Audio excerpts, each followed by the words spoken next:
మధ్య బంగాళాఖాతంలో ఏర్పడిన వాయుగుండం తీవ్ర తుఫాన్గా మారి నిన్న రాత్రి అయితే తీరం దాటింది. అయితే ఈ నేపథ్యంలో ఏ రాష్ట్రాలకి తీరం దాటిన ఎఫెక్ట్ అయితే ఉందని చెప్పి మనతో పాటు తుఫాను హెచ్చరిక కేంద్రం అధికారిని సునంద మేడం ఉన్నారు. అవన్నీ అడిగి తెలుసుకుందాం. మేడం, ఏ రాష్ట్రాలు ఎఫెక్ట్ ఉంది నిన్న తీరం దాటింది కదా తుఫాను? ఈ యొక్క రెయిన్ ప్రభావం అంతా కూడాను ఇటు వెస్ట్ బెంగాల్లో అలాగే బంగ్లాదేశ్ పరిసర ఈ ప్రాంతాల్లో చాలా ఎక్కువ ఉంది. అలాగే కొద్దిగా నార్త్ ఒడిశా ప్రాంతం మీద కూడా దీని యొక్క ప్రభావం అనేది ఉంది. ప్రస్తుతం అయితే ఇది సైక్లోనిక్ స్టామ్గా ఈరోజు రాత్రి ఇది తీవ్ర తుఫానుగా వీకెండ్ క్రాస్ అయితే ఈ ఉదయానికి తుఫానుగా వీకెండ్ అయ్యిందనమాట. వీకెండ్ అయ్యి ఇంకా ఫర్దర్గా కూడా వీకెండ్ అవుతుంది. అంటే తీవ్ర వాయుగుండంగా తర్వాత వాయుగుండంగా కూడా బలహీనపడే అవకాశం ఉంది.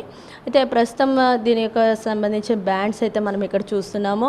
ఇటు వెస్ట్ బెంగాల్లో ఉన్నటువంటి కోల్కతా, హుగ్లీ, హౌరా ఇలాంటి ప్రాంతాలన్నీ ఉన్నాయి. అలాగే బంగ్లాదేశ్లో ఉన్నటువంటి చాలా ప్రాంతం కూడాను అంటే బ్యాండ్స్ ఇలా తిరుగుతూ ఉంటాయి అన్నమాట.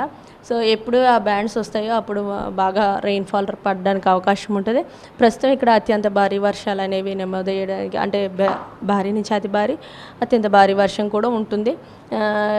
సో ఈ ప్రాంతం అంతా ఇంకా ఇది ఫర్దర్గా ఈశాన్య దిశగా కదులుతున్నట్లయితే ఇంకా ఈశాన్య రాష్ట్రాల్లో కూడా దాని యొక్క ప్రభావం అనేది కనబడుతుంది. ఇక్కడ మనం శాటిలైట్లో అయితే ఇంకా బాగా చూడొచ్చు. ఇప్పటికే దీని యొక్క సంబంధించిన రైన్ఫాల్ బ్యాండ్స్ అన్నీ కూడా ఈ ప్రాంతం అంతా కూడా విస్తరించినటువంటి పరిస్థితి ఉంది.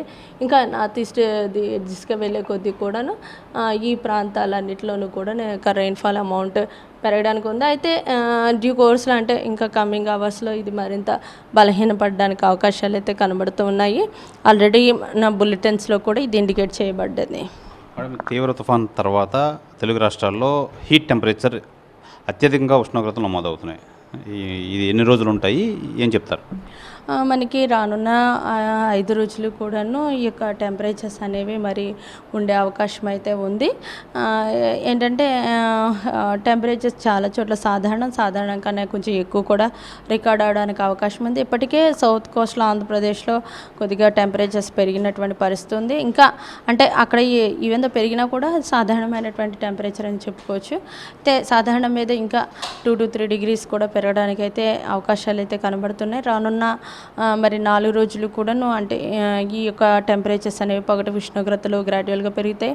అయితే సాయంత్రం మాటలు అక్కడక్కడ తేలికపాటి జల్లులు 1 లేదా 2 చోట్ల ఉంటాయి. మిగతా ప్రాంతం అంతా కూడా వేడి ఉక్కపోత వాతావరణం అనేది కొనసాగే అవకాశం ఉంది. మేడం, ఈ నేపథ్యంలో ప్రజలంతా ఋతుపవనాలు ఎప్పుడు వస్తాయి, ఇప్పుడు చల్లబడుతుందని చూస్తున్నారు, ఏం చెప్తారు ఋతుపవనాల కోసం? అంటే ఋతుపవనాలు అయితే శ్రీలంక పరిసర ప్రాంతాల్లో చురుకుగా పయనిస్తున్నటువంటి పరిస్థితి ఉంది. ఇంకా చాలా బంగాళాఖాతంలో ఉన్నటువంటి తూర్పు మధ్య బంగాళాఖాతం వరకు కూడా విస్తరించినటువంటి పరిస్థితి కనబడుతుంది. ఇంకా ఇది ఇంకా చాలా ప్రాంతం ఈ ప్రాంతం అంతా కూడా విస్తరిస్తూ మన కేరళ ప్రాంతాన్ని రీచ్ అయ్యే అవకాశం ఉంది.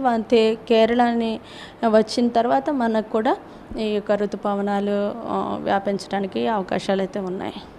ఎన్ని రోజులు మేడం ఈ ఋతుపవనాలు రావడం? అంటే కేరళకి రీచ్ అయిన అంటే కేరళకి ఎప్పుడైతే మనకి ఈ యొక్క ఋతుపవనాలు విస్తరిస్తాయో అప్పుడు మనకి ఇంకా వారంలోనే మనకి కూడా విస్తరించడానికి అవకాశాలు అయితే కనబడుతున్నాయి. తీవ్ర తుఫాన్ తర్వాత అధిక ఉష్ణోగ్రతలు అయితే నమోదవుతున్నాయి. మనం 4-5 రోజులు అయితే అధిక ఉష్ణోగ్రతలు అయితే రాష్ట్రంలో 2-3 చోట్ల అయితే ఉంటాయి. అలాగే అతి తొందరలోనే కేరళకు ఋతుపవనాలు తాకనున్నాయి. కేరళకు తాకిన మరో వారం రోజులు తెలుగు రాష్ట్రాల్లో కూడా ఈ ఋతుపవనాలు అయితే రానున్న నేపథ్యంలో అందరూ ఎలర్ట్గా ఉండాలని చెప్పి విశాఖ తుఫాన్ కేంద్రాన్ని సునంద తెలియజేస్తున్నారు. కెమెరామెన్ అజయ్తో శివరామకృష్ణ, RTV, విశాఖపట్నం నుంచి. మరిన్ని వీడియోస్ కోసం ఛానల్ ని సబ్స్క్రైబ్ చేయండి. లేటెస్ట్ అప్డేట్స్ కోసం వాట్సాప్ ఛానల్ ని ఫాలో చేయండి.